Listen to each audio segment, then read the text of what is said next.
بسم اللہ الرحمن الرحیم۔ السلام علیکم۔ نبی کریم صلی اللہ علیہ وآلہ وسلم کا سب سے محبوب کلمہ۔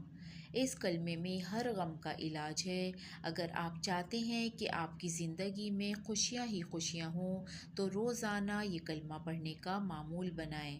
یہ کلمہ آپ میرے ساتھ ساتھ پڑھیں اور اسے یاد بھی کریں۔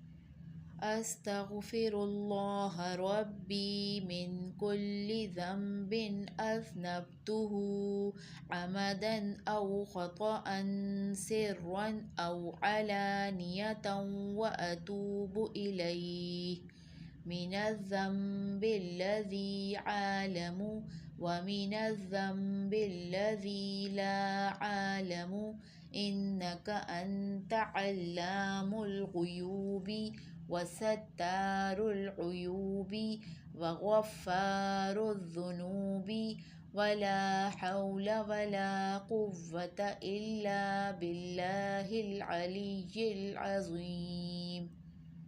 تو کوشش کر کے روزانہ کم از کم اس کلمے کو ایک مرتبہ ضرور پڑھا کریں۔ اس کے پڑھنے کے بے شمار فائدے ہیں۔